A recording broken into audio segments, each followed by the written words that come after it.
Welcome to the FemiNinja Project. I am your host, Cheryl I Love, middle-aged ninja hiding in plain sight, dedicated to restoring human dignity one person at a time and helping you unleash your personal power. Discover that it's possible to look like a woman, act like a lady, move like a ninja, and think like a warrior. And remember, men are always welcome on the FemiNinja Project.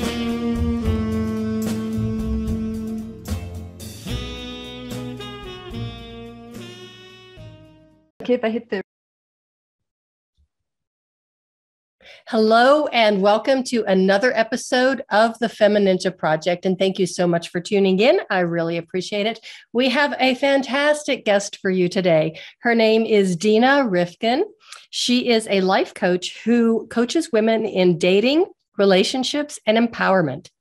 She is also an author, healer, speaker, priest, and a doctorate student of Chinese energetic medicine and the author of the book titled Date Better, Darling. She is also a brand new student in martial arts, and she's going to tell us a little bit more about that. So, Dina, welcome to the show, and thank you so much for being here. Thank you so much. I'm really excited to be here. You and I had such a fantastic phone conversation a couple of weeks ago. So I've been looking forward to this conversation that we can share with the audience ever since. You have an amazing background, an amazing story. You also have an amazing husband. He was a guest on my show a few weeks ago. So just tell us your story, how you got into this coaching and helping women with dating and relationships. I find that fascinating. And so I'm just going to turn it over to you and say, take it away, Dina. Thank you so much. You know, I really love this phrase that says, your crucibles become your calling. It's something a teacher had said to me a while back. And that really sums up how I got into this whole adventure, because let me tell you, I was the worst dater. Absolute worst. It was like, you know, if there was a bunch of people in the room and one of them had some pretty serious issues around, you know, he'd be a ghoster or, you know, someone who would have issues around neglect or whatever, some part of me would just zero in on him and be like, oh, he's cute. It was like, I was just drawn to the wrong people. And I was such an anxious dater that I was constantly just over texting, over connecting, trying to commit way before that person qualified. What an adventure. So that's where I started. And I think that was such a blessing for me, because as unhappy as that part of my life was, I got to have this incredible journey between then and now to really learn about myself and learn about dating. I have to tell you, in all of my years of being on this earth, I have never heard anybody be called a bad dater. I never even knew that there was such a thing. Oh, well, hi. Hi, you're my first. You know, in AA or something like that, you always have to start with admitting where you've been. And I find that really helpful for myself. Like, taking responsibility and owning where I was at was the start of this whole adventure for me. So I didn't think I was a bad dater. I thought I was an absolute delight. But And how'd that work out? Oh, 100% fail rate. It worked out into 2 divorces. So, you know, really? In like back-to-back super early 20s. I'm just a few years off from 40 now. So that was a really interesting life lesson. But I would just go for really unhealthy people. And I was a really unhealthy person. Mm-hmm. So after getting my heart broken enough, I'm like, you know what? Something's not working. And I'm pretty sure that something is me. Wow. So, yeah, I decided to take a 2-year man-tox, man detox, and just have some space to get to know myself and not just me trying to be with someone else. And that was the start of starting to think about dating in a different way, was learning how to date myself first. Mm-hmm. And that was wonderful. That is an incredible amount of self-awareness and self-assessment to be able to recognize that number one, I don't want to use the word fault, but the responsibility was basically on you. And you were the one that fessed up, and you recognized that, and you decided it was time to change. I mean, you could have gone the rest of your life just, getting divorced. Truly. And I know people who have taken that route who just want to be comfortable. Change is really scary. And it breaks my heart because I see these really amazing women who never fully get to know themselves and never fully get to be thrilled in their relationship. They're just comfortable enough, or it doesn't hurt enough, so they stay. And for me, I was blessed with the gift of it getting painful enough that I'm like, I can't keep doing this. This cycle has one common denominator, and her name is Dina. So what can I do to change? So tell us how you started dating yourself, because to me, this is really a key point here. Learning how to like yourself, appreciate yourself, being comfortable, being alone with yourself, and being comfortable with who you are and in your own skin. That's a really huge, huge undertaking. It was. And at first, I was actually really intimidated by it. I realized at some point that I was dating these really unhealthy, dramatic people because I was looking to be distracted. And I asked myself, what am I trying to be distracted from? And it was from myself. I didn't really know myself. I didn't feel comfortable with myself. And that's when I realized, all right, it's time to actually get to know me and not just know who I am, but like spending time with me. So dating myself started with something really basic, and that was learning to have fun. And it might be a funny thing to say because, I think that we're born innately with this joy and with this desire for fun. And I really disconnected from that. I was so focused on other people that I really didn't even know what I truly liked. I had a few basic things, but, I'd sure that if I was whisked off to Bali on a spa retreat, I'd be just fine. But what does ordinary me like? So the first part of dating myself was literally taking myself on dates and figuring out what I liked. And, some things were just really simple. I'd take myself out to a cafe and do some writing, or I'd go for a walk somewhere. And another part of that was doing things totally out of my comfort zone just to see, who knows, maybe I like this, maybe I like that. For example, I tried rock climbing, which I absolutely sucked at. I just laughed the whole time. I looked like a little pendulum every time I'd slip off the rock. I'd be on the rope like,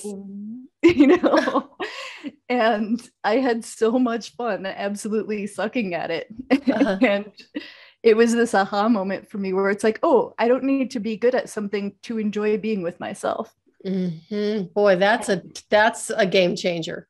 Oh, yeah. Yeah, that really started me on a different path. Like, oh, wait, I don't need this to look pretty. I don't need this to look impressive. It doesn't need to be Instagram worthy. I can just slide around on my little rope going, and just laughing. And it was so freeing. And it started me on this more casual, playful relationship with myself, which I was later able to take into dating other people. But having fun sucking at stuff really helped me build more of a relationship with myself and really have fun not being perfect. And I can be a bit of a perfectionist. So this was like such a healing experience for me, just to do stuff I wasn't good at and love it. That's so funny, learning to have fun, because you're right. When we were kids and we were children, we knew how to have fun. That was just kind of like our goal in life, was just everything we did. We played, we had fun, we explored different things. And, everything was our playground. Life basically was our playground. And sometime during the time we start school and finish school, that part of us is being just like sucked out, with a life's experiences. And we forget that we can be really silly, or we can really suck at something like rock climbing, I do take my hat off to you for even trying rock climbing. I wouldn't ever try it, but it's fun. It brings us back to that childlike quality that we used to have. Could not agree more. And yeah, like you say, it gets sucked out of us. We are told to prioritize so many different things, things that are productive or things that we can show and say, look, I've done this. Mm-hmm. And I'd realized that my life had become joyless. And I just hopped from relationship to relationship, trying to find this happiness that no one could give me. So really prioritizing my fun and dating myself was such a special experience, and fun outside of my comfort zone. And that doesn't always need to be rock climbing or skydiving, although I did do indoor skydiving, and that was fun in a terrifying way. I was a little better at it than the rock climbing. But... Well, I would hope so, because if you weren't, you wouldn't be here talking to me right now. Indeed. Yeah. So I'm grateful that worked out. But getting out of my comfort zone, it really showed me a different aspect of what I define self-love as. I think that self-love is such a popular term right now, and I love that it's a popular term right now. And I think there's a lot more to it than wine and bubble baths, even though I think both those things are absolutely delightful. But it started opening my mind to how self-love could really be about getting to know the parts of myself that I've stuffed or never really developed or never really valued. And that's where all the out of my comfort zone stuff started coming in. Thank you for bringing that up, because I hear that a lot about, mostly self-care, and everybody comes up with the ways to do self-care. And a lot of it is, bubble baths and wine and, manicures and pedicures, which is fine, but it's not really getting down to the root of who you are as a person and learning to like yourself. And you have to be able to like yourself before you can love yourself. So I'm glad that you were talking about that. And, what does self-love mean to you?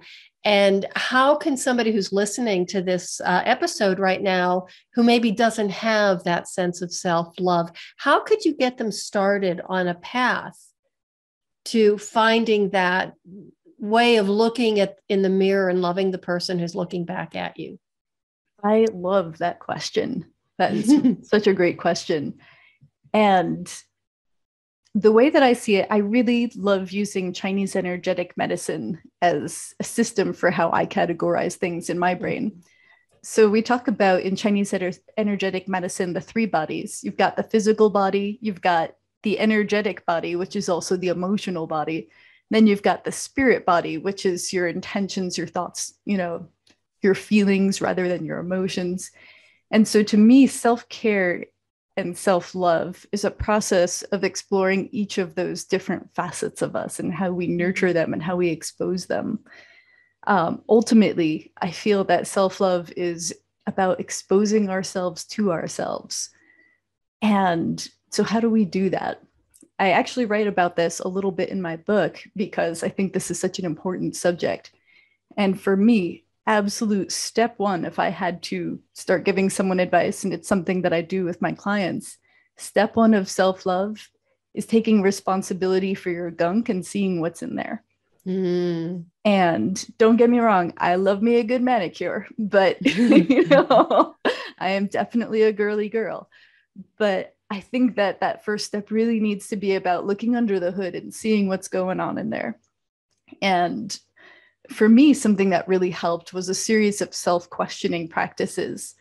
And some of that's from the Buddhist tradition and the Taoist tradition. Some of it were things from teachers in the past, but really asking myself what I'm defending myself against. What am I a victim to? Why? Why did I need to hold on to certain beliefs? How did that keep me safe? So really starting to dig a little bit. Like, I'm trying to think of a good example. Like, for example, one thing could be understanding why I have a certain belief. Like, I think all men are this, because that definitely came up during dating. You have a perception, all men are this, or only these kinds of people are interested in me. So why do I have that belief? Well, I had this one experience and it was really painful and I needed to hold on to that belief so I wouldn't get hurt again. So I'll go a little deeper with that. So, how did that belief keep me safe? Well, it stopped me from putting myself out there and getting my heart broken again. Like, great. And what am I missing out on if I hold on to this belief? What do I not get to know about myself? Well, I'm never going to meet a different kind of person if I hold on to this belief. And I'm never going to be met in the ways that I've always wanted to be met. Mm-hmm. And I'll even go one step deeper with that, which is, how can I know myself without this belief? Mm-hmm. What would I have instead? And that's because I always, try to dig and scoop stuff out, but then you want to fill that with a new vision and a new idea. So it really helped me just kind of going into these layers and coming back out again with what I want to create after seeing what it was that I had created, and not blaming myself for having those beliefs, which is a really big part of it. Because I think so many of us in the process of seeking love find so much self-hatred.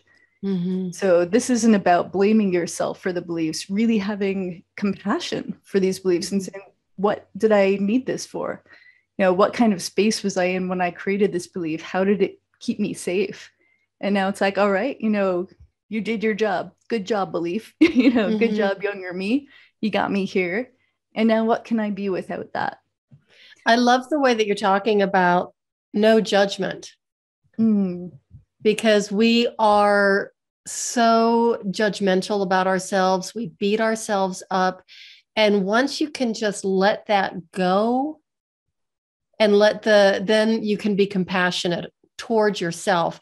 Most of us are very compassionate about other people, but yet we are just brutal to ourselves. Oh, yeah, that's really well said. And I see that very much in dating. You'll be so understanding and overly making excuses for someone you had a bad date with.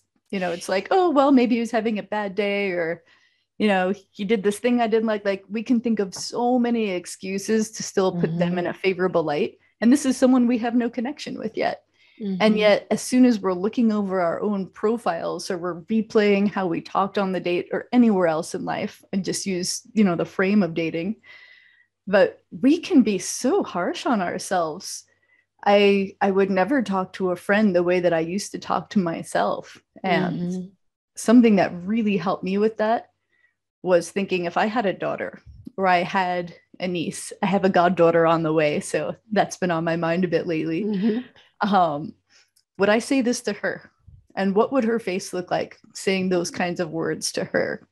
And that little check for myself, that little inner question, really helped me start catching what I was saying to myself and thinking about it in a new way.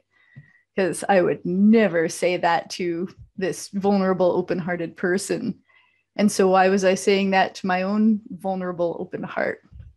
So I just want to take a moment and take like a little virtual highlighter and highlight what you just said, because that is a really important thing for all of us to keep in mind, because I know that negative self-talk, we all do it. We all fall into that habit or that pattern, especially, things aren't going very well for us. And to really think about how we talk to ourselves. And would we talk to another person that way? I appreciate you highlighting that, because it's so important. And it is one of the biggest things that I see with women that I work with, who are these loving, fun, hilarious, good-hearted women. And oh my gosh, do they tear themselves apart? And it breaks my heart. I'm like, do you not see how awesome you are? And, they try to be different than they are. They try to seem smarter, sexier, whatever it is. And what a painful thing that in something so sacred, this process of looking for love, trying to find your person, that parts of yourself aren't deserving, and that you're telling parts of yourself that they don't have a voice. Ooh. Yeah, well, I think that it comes down to comparison as well. We're looking at other people and seeing what they, have and that you don't have. And that gets us into a really dangerous kind of situation, because we are all unique. We are all, one of my guests said it in a way that was so beautiful. She called it our unique loveliness. I like that. Yeah. And she was a young person too, but she's very evolved. But yeah, we have to really appreciate the qualities that we all have that are so unique, that make us who we are. Yeah. And, something that comes to mind with that, so often we think there are certain standards that we should be hitting, but the person that's right for us wants the real us. And how will our person who's truly attuned to who we are and who's the right fit for who we are, how will they recognize us if we're not in our true forms? Exactly. It's like, how will they even know it's you? You're too busy looking like someone else or trying to mimic a different behavior style, and you feel empty and they'll walk right by you and not even know they missed you. And you can be a different person every day of the week. And that's even more confusing. Truly. And when I was younger, I definitely was that person. I always, even friends used to nickname me and call me a chameleon, because I would just try to be, like whatever the other person needed, I would show up. And I thought that was me being really sensitive and attuned to their needs and being a loving partner. But what I realized was that was actually cruel.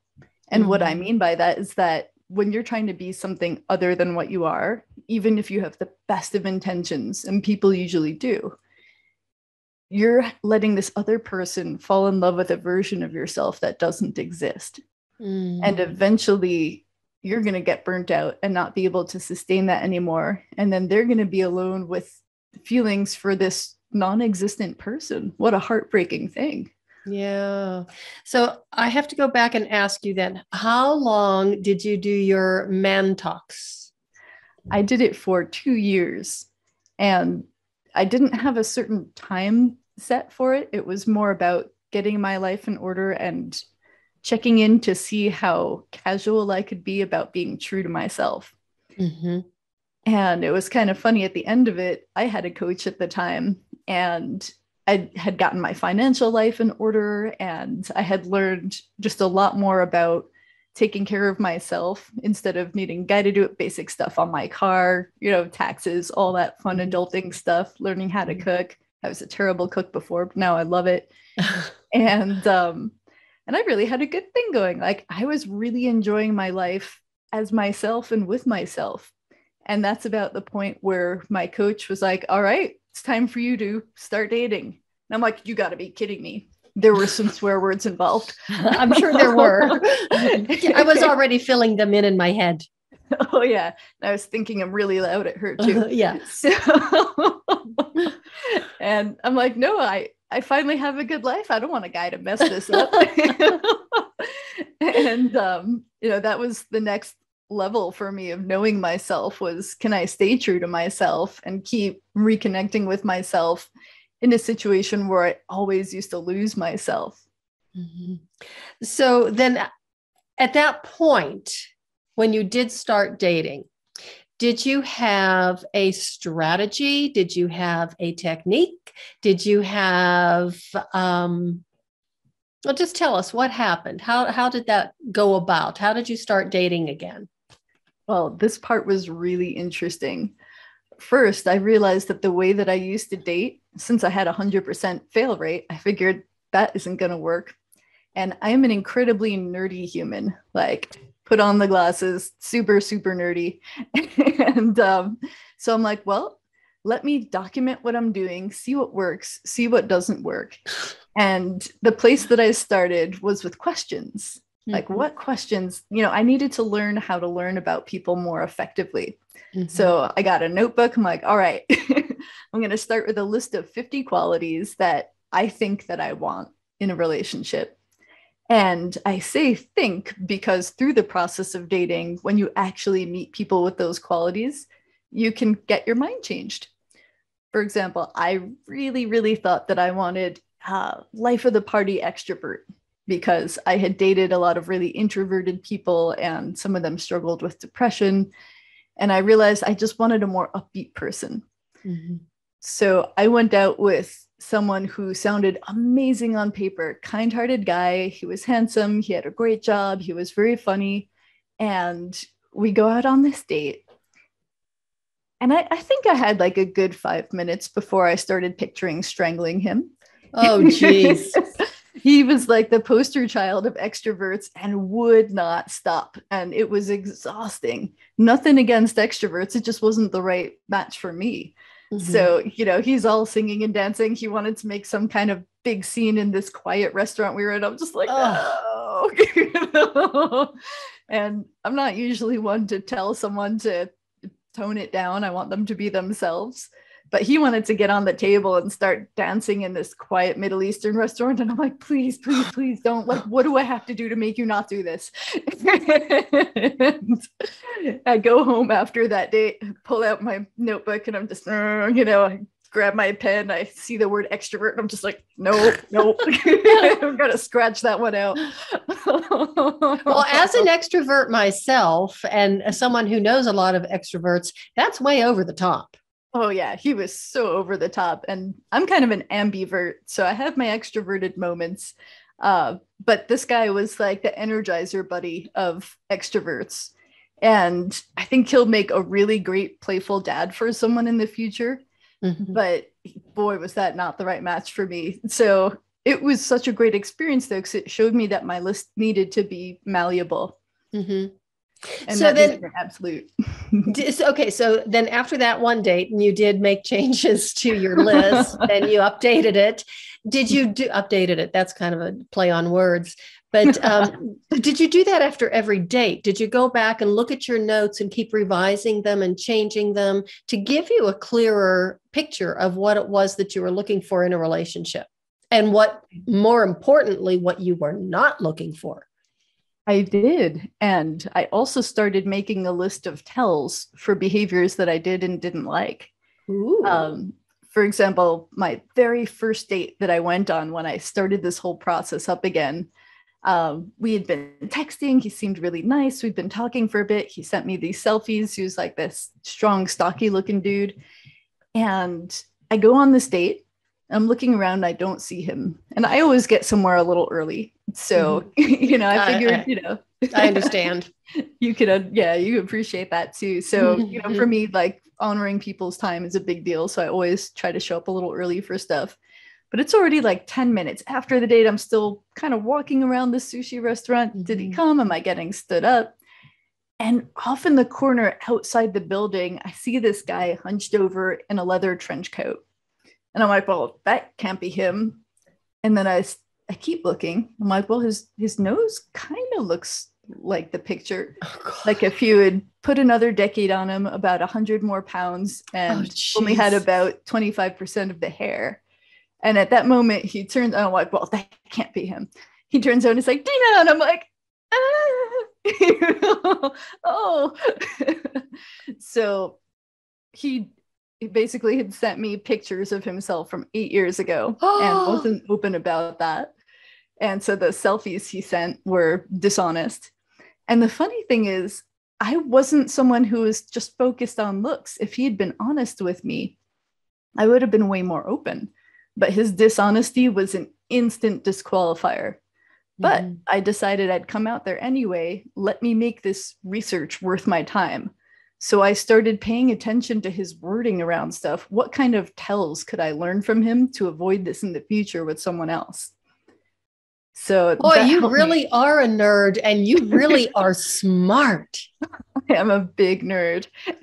And this became the most interesting thing for me to nerd out on, because people fascinate me. And my love life was on the line. So there were some high stakes here. So I'm like, all right, time to get super geeky with it.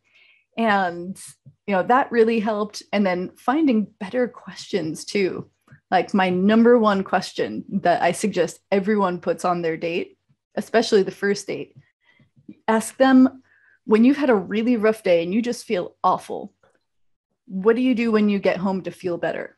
And I feel like it's not just about what their soothing mechanisms are. It shows you whether they even know how to take care of themselves when they're not okay. It might be a place where you learn more about their spiritual life or any sort of reflective practice they have, or whether there's someone that just avoids stuff. beer and TV and I'm fine. Or yeah, I was going to say cracking open a bottle of scotch or something like that. Yeah, that's one of those things you might want to know right away. Exactly. So I find that question really helpful and others like it. Because I think so many times people go on dates and they just do the status update thing.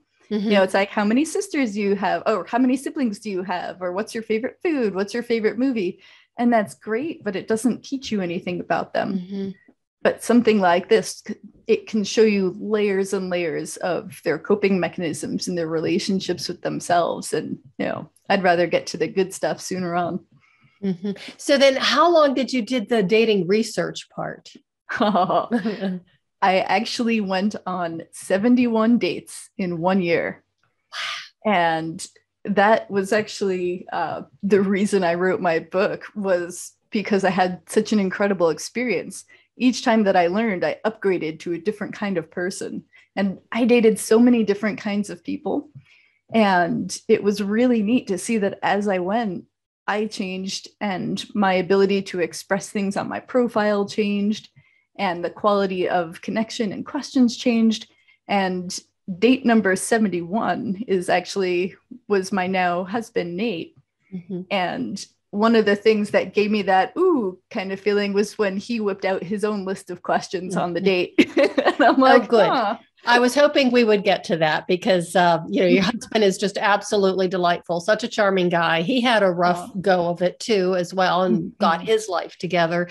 But when you first told me that, you whipped out his questions and he whipped out his, right then you probably knew this was a match made in heaven. Yeah, it was like love at first list. So with those 71 dates, I am kind of curious, with all of those dates, were they just all one dates, or did you have like a few that you went out with the same person more than once? It was the latter. There were some that made it a little further past the first date. There were a few people who made it to the 3-month mark. Ooh, wow. That was kind of cool. And for me, my rule was after the 3 months, deciding if they were a yes or a no, a hard yes or hard no, because I wouldn't want to just drag someone along if I was, and it's a good amount of time to start getting to know someone, not necessarily to know whether you want to be in a relationship or not, but whether you'd like to just focus more on them. And I dated some great people. Colorado was full of some amazing guys. So wow, that's really good to know that, people who are women who are listening to this episode, that's probably very encouraging. And I think that a lot of it has to do with our profiles. I'd read something a while back, an article saying Denver was one of the worst places to meet someone, which shocked me because I have had such incredible dates here. And I think that it's not that you can't meet anyone out here. I think it's that we don't know how to reach out and connect. We don't know what to write on our profiles. Almost everyone that I saw, like girlfriends of mine, their profiles were like, oh, I love my dog. I love tacos. I love hiking, and they're like, why isn't anyone messaging me? So that's another question I have for you. When you work with women to help them, with their dating and relationship life, do you coach them on how to present themselves with their profile in a way that is highlighting their strengths and making them more attractive rather than I love my dog and I love tacos? Yeah, that's a huge part of it. It's one of the most important parts when you start, because we get really awkward when we're talking about ourselves. Yeah, we do.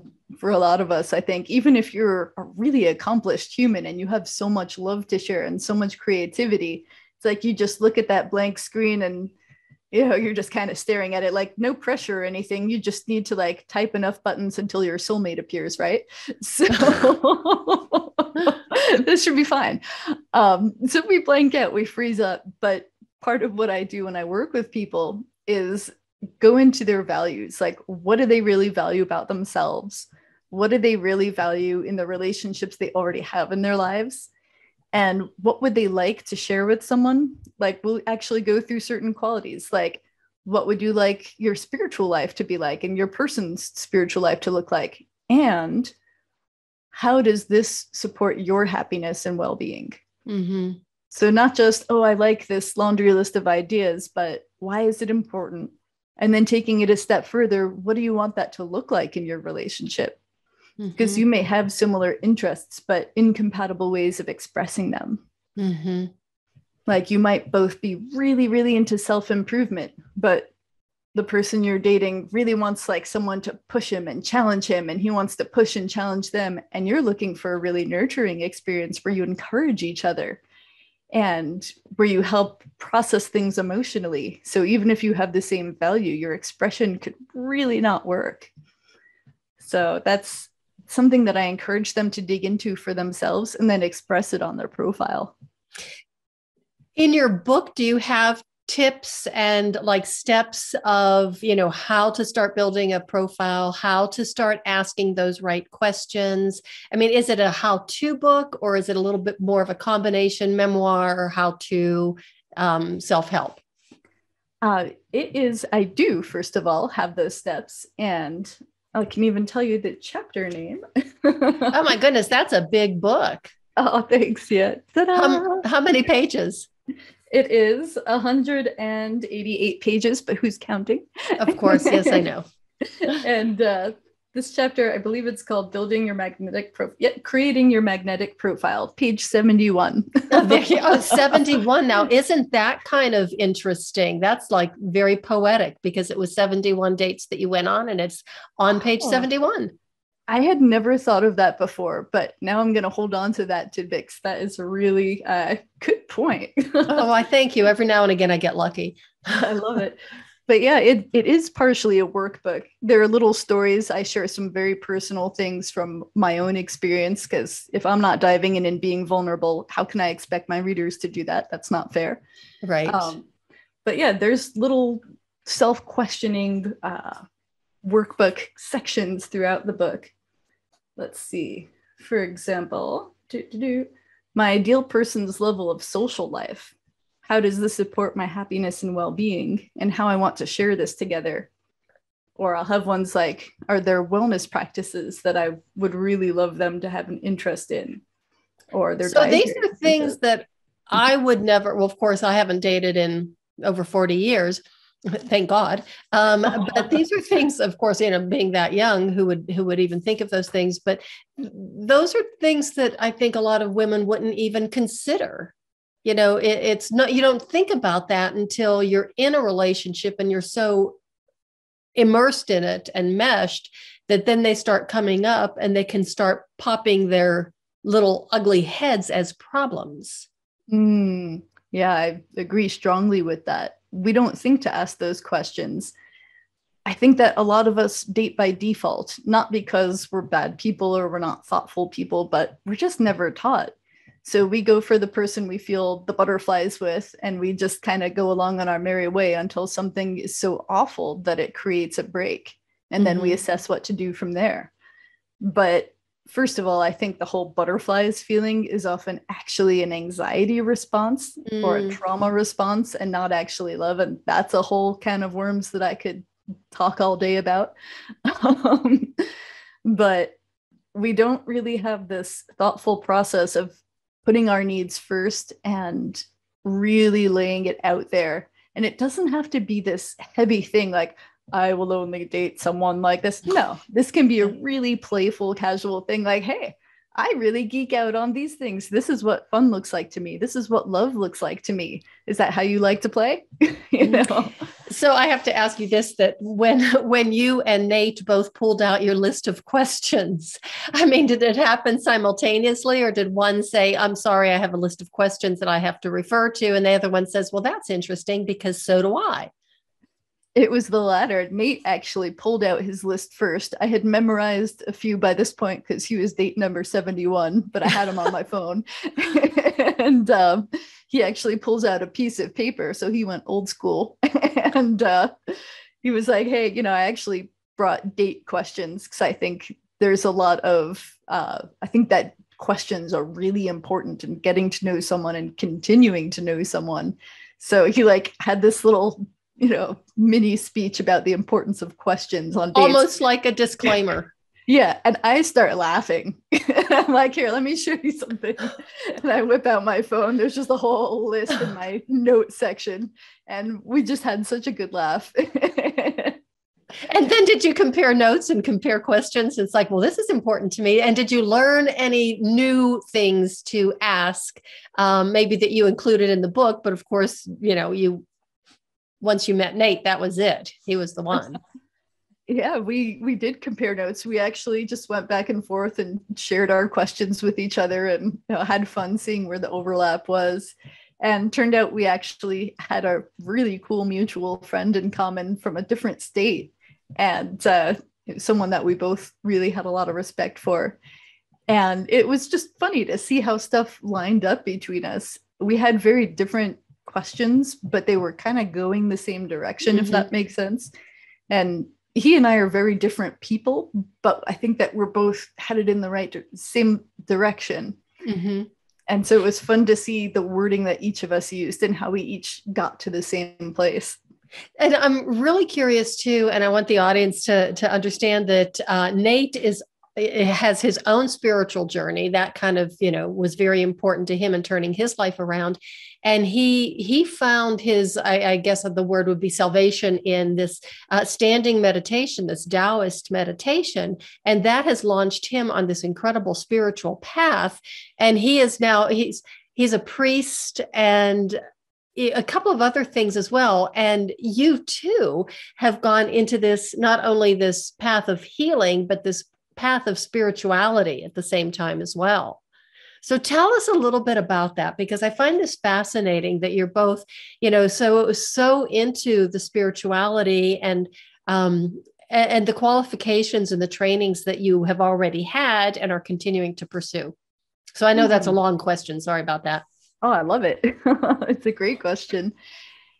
And it kind of goes back to that same phrase from earlier about our crucibles becoming our calling. And Nate and I had extremely different lives, but we were both in such pain in them. And it brought us to a spiritual journey that neither of us could have anticipated. And in such different ways. For him, it was the standing meditation that really helped him work his way out of depression, bankruptcy, the life choices that got him there. And for me, it was chronic illness and a lot of physical issues. I had actually been in and out of a wheelchair when I was younger. I walked with a walker while I was in elementary and junior high for parts of it. Some parts I was kind of normal, but well, as normal as I could be. But there was a lot of walking assistance, throughout, even up into my teens, leg braces, all that stuff. And I had Crohn's disease. I had quite a few issues, actually. I had a whole list at one point when I used to really focus on it. And nothing was really helping. I was a really depressed person. I just felt really isolated. I felt really different. And I just kind of lived in my own internal world and felt like there was me in here, there was the world out there, and there was this glass box that separated me from it. And I used to have a blog called The Girl in the Glass Box because it was reflecting on that process of coming out and actually feeling. And for me, it was such a gift to have those issues because it made me question my reality. My reality was pretty unbearable at certain points, just with the physical and emotional pain. And it wasn't all horrible. There were some really cool parts where I got to do some wonderful things, but parts of it were really hard. And I felt so trapped in my own body. And I went through a lot of self-hatred for the body I was born with and what I went through on a daily basis, just trying to do normal things. And it was that crucible becoming my calling again, because as I built a relationship with my body, and I learned how to walk properly.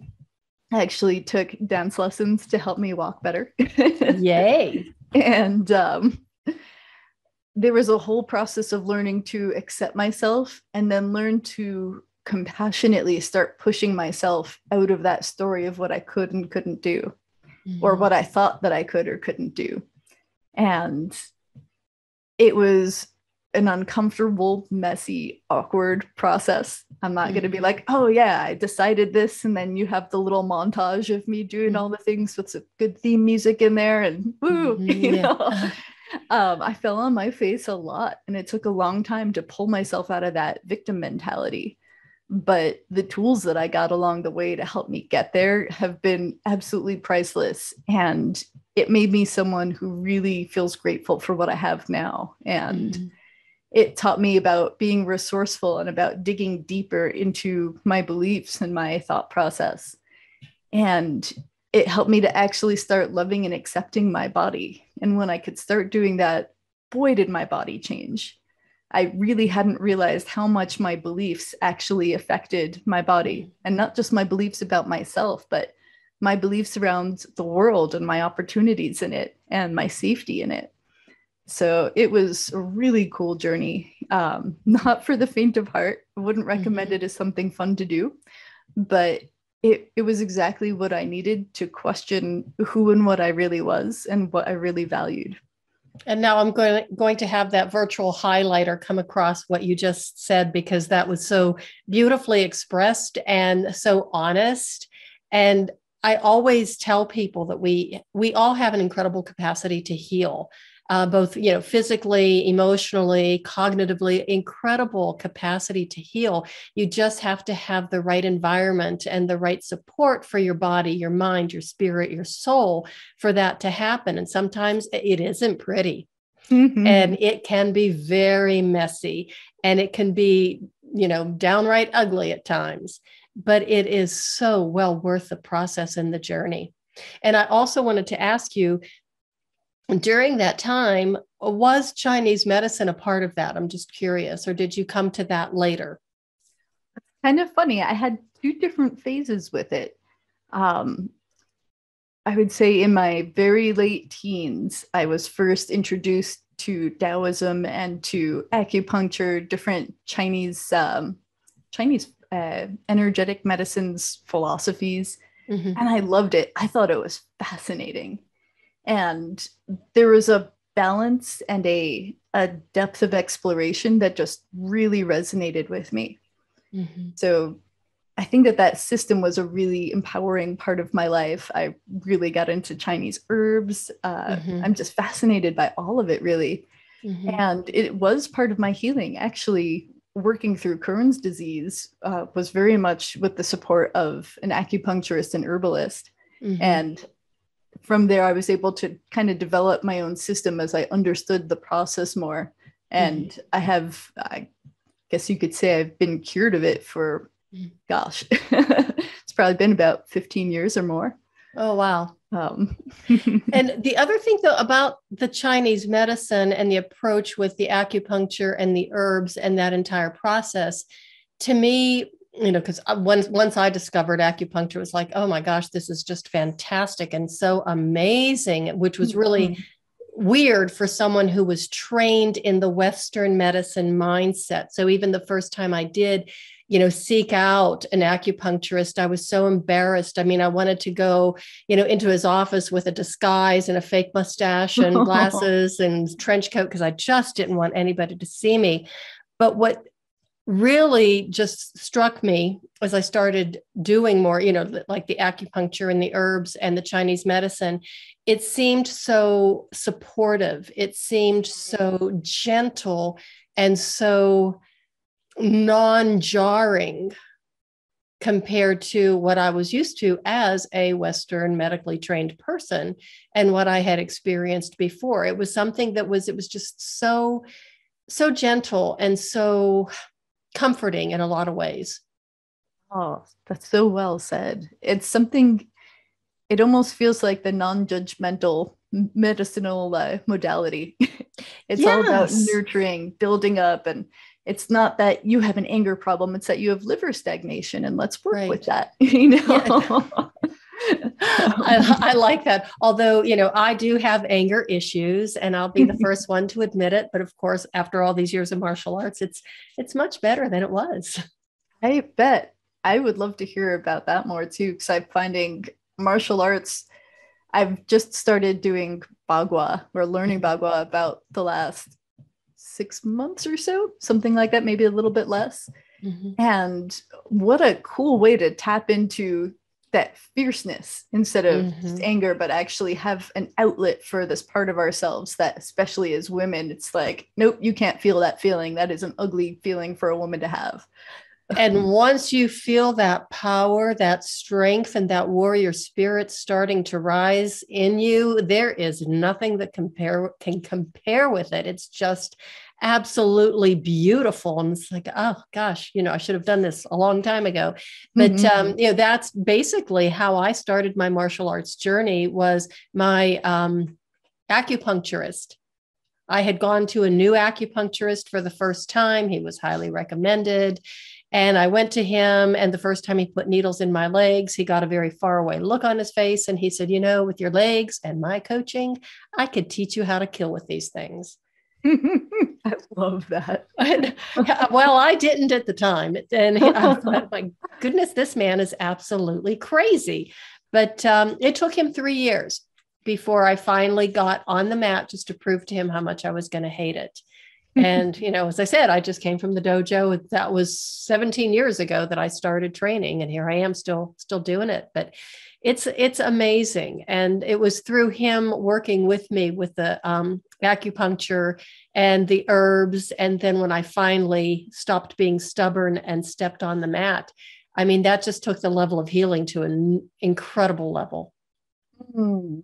I love that. And how that changed your healing process. That really speaks to my heart, especially now, because part of my doctorate program in Chinese energetic medicine, it's under Dr. Jerry Allen Johnson.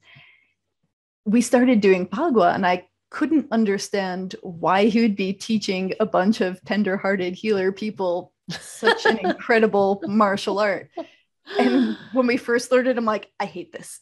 Like, why do I need to learn this? Show me another table treatment. And then I started getting it. It got me in my body, and it was boosting my energy so that I could be a more effective healer. And more importantly, it was connecting me with parts of myself that didn't usually have a voice. And that was just amazing. When I finally started getting out of my head and into the flow of the movements, I'm like, oh, this is wonderful. And I love that feeling of sparring with a friend, or just that fierceness that comes up. And it's not a ferocity from anger, but it was a very joyous fierceness, if that makes sense. I'm sure you can, understand that even more so. But it was just wonderful. I talk about the warrior spirit because that's basically what it is. And a lot of people, when they hear the word warrior, they think of fighting, aggression, conflict, everything that's negative. And actually, the warrior spirit is the exact opposite. The warrior has a compassionate heart. We love nothing more than peace and harmony. All we want to do is to be able to take care of ourselves, our families, our communities, take care of nature. We're very nurturing people, but do not cross the line. Because we have very strong boundaries. And, it's like, okay, we can be forgiving for maybe one little transgression or whatever, but then it's like, okay, game over. Or maybe it's game on, who knows? But yeah, so it is. It's a wonderful way to go through life, and it just seems to impact every single aspect of your life in a positive way. So I'm so excited that you are doing the Pagua, and I would love for you to come back on the show in about another 6 months or so and talk to us about your journey and your experience as you're going through Pagua. Oh, I'd love that. Thank you. Now, is Nate taking it as well? Is he studying Pagua? He is. It's actually, we're both in the doctorate program together, and it's an actual part of the course. We just did it a few days ago. We just learned a new part of the form with our teacher, and it was so much fun. And it's just fun. And when my sensei, who was trying to talk me into taking classes, and when he would use the words play and fun and playfulness, I thought, okay, I know you're crazy now, because that cannot possibly be. And he would say, women are so good at the art that I study. It's Nimpo Taijutsu. And he says, women are so good at it because you have something that men don't. And he says, your sensuality. And I thought, okay, again, this man is out of his mind. But, finally it was like, I get it now. Thank you. Gosh, I'm so stubborn. I'll relate with that. Like I said, when I was first taught the beginnings of Pagua, I'm just like, what is this? And why do I need to know this? Exactly. Yeah, can I get a pass for this bit? Well, but my teacher was teaching it, and I'm like, I trust him, so I was willing to have an open mind, even though I sulked through the first bit. But now when I do it, it's so playful. Like I'm smiling and laughing the whole time. I feel like a little kid just getting to unlock these new body things that I can do. And yeah, it's become this really playful, fun thing. Like it's a whole new level of exploring. It's like little body puzzles. And I tell the newer students that a lot of times too. I says, it's almost like the way we were put together, the Almighty or whomever was the one responsible for doing that knew that we were going to need these little places for, a knuckle to land or, a fist to be. And it's like little puzzle pieces were just put together in such a beautiful way. I love that, body puzzles. That's just gave me such a great image. I might share that with some of my classmates. That's awesome. Like little Jenga pieces or, meant to be. I love that. Oh. So do you and Nate spar at home? We do some of the Pagua circle walking together, which has been really fun. And it's great for building up your energy centers and helps kind of charge us up before we do treatments on people. Oh, nice. Well, and it's a way of keeping yourself healthy and safe too when you're working with a lot of people, because when you're doing that type of work, it really is, you are giving a lot of yourself to your clients. And if you're not careful, you can deplete yourself. So this is a really good way of building up your energy stores and having that resilience and the endurance to be able to work with people. Yeah, doing these treatments has really taught me a lot about the importance of structure in our relationship with our bodies. It's not just about trying to bring healing energy to someone, and that's a whole system that I could nerd out on all day for, but there's something called the 18 rules of posture, and it's a very specific way that you hold your body, and I'm sure you know that better than a lot of people, just how tiny little adjustments can make such a difference. And before I understood this, when I do treatments, I would just blow out my kidneys. My lower back would hurt. I'd be so depleted.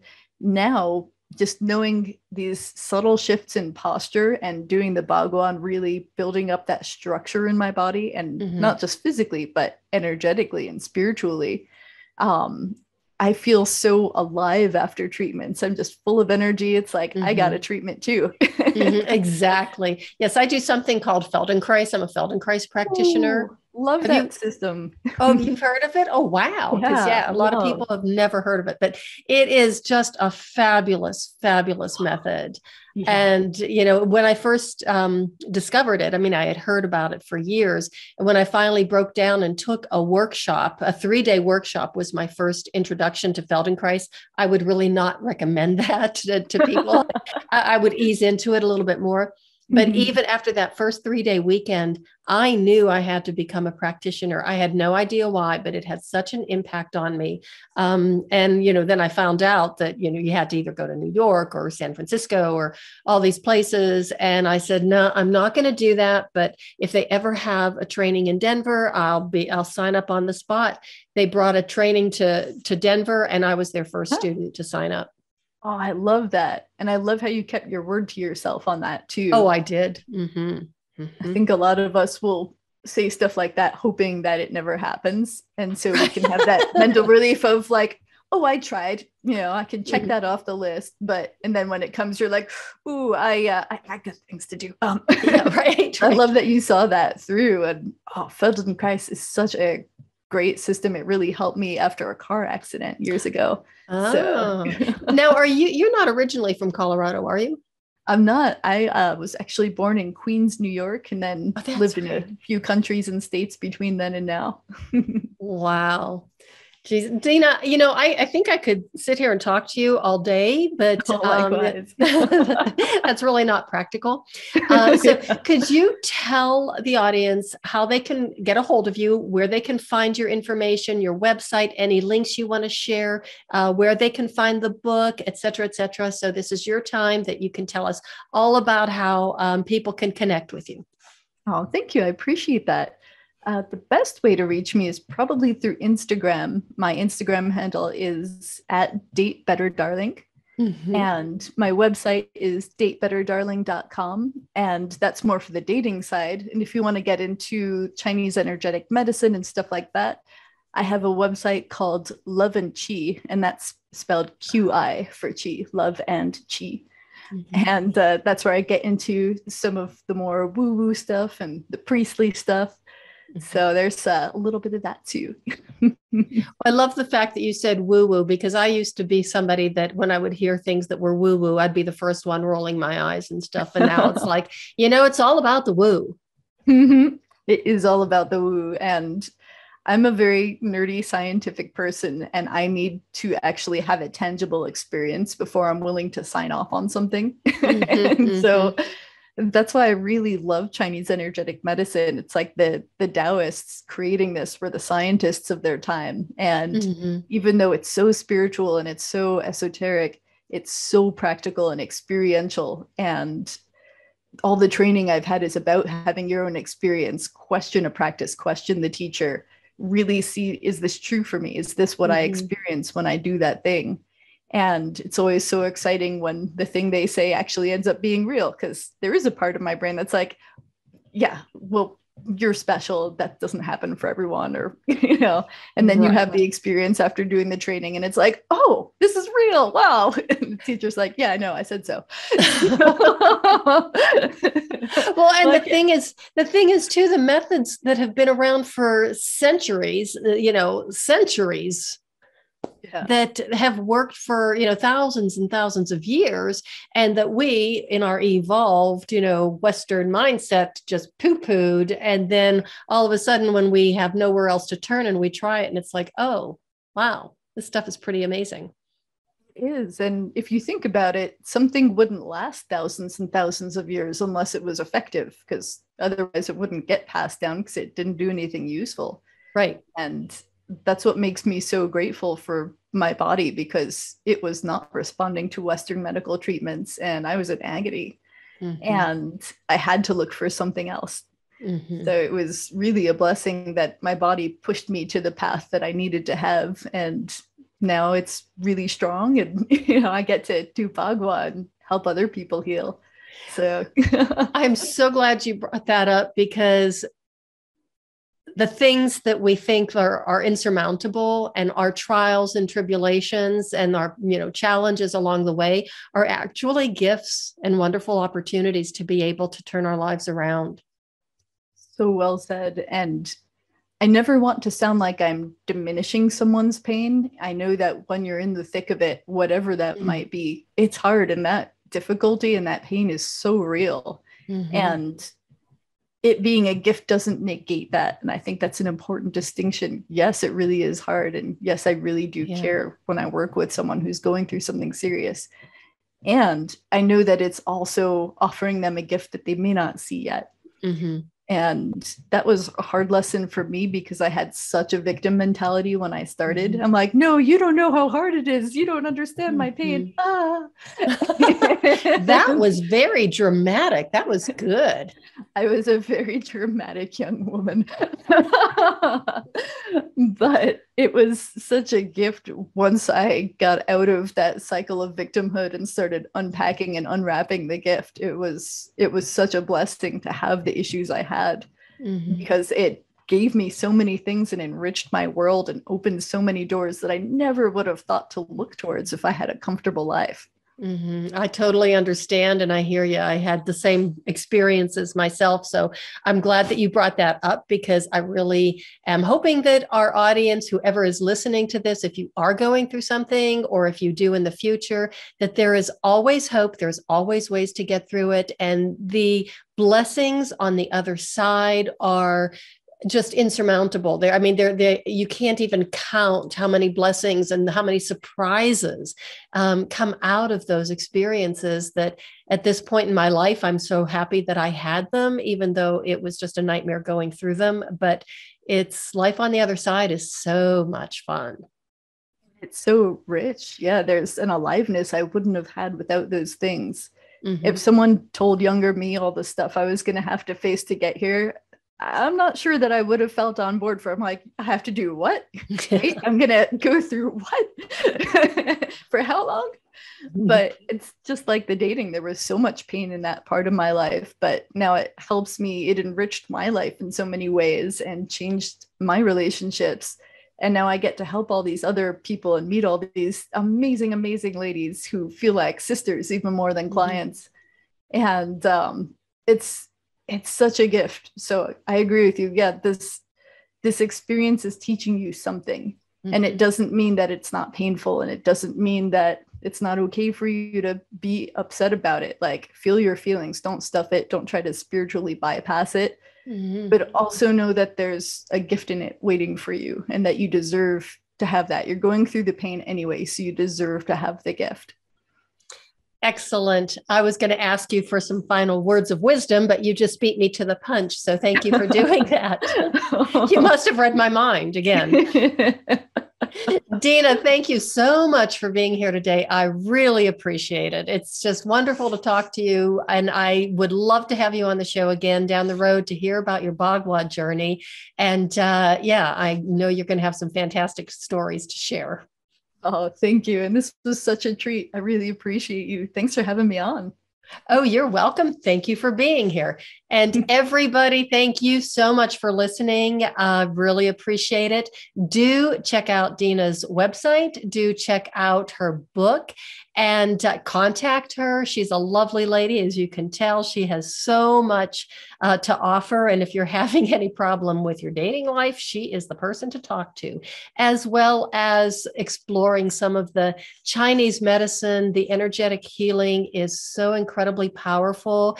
You know, if you have to go into her office for a treatment wearing a disguise like I wanted to for my first acupuncture, it's okay, but just keep an open mind, because there are so many different paths to healing and happiness, and just keep an open mind and keep exploring, because you deserve to have the best life possible. And that is the way of the FemiNinja.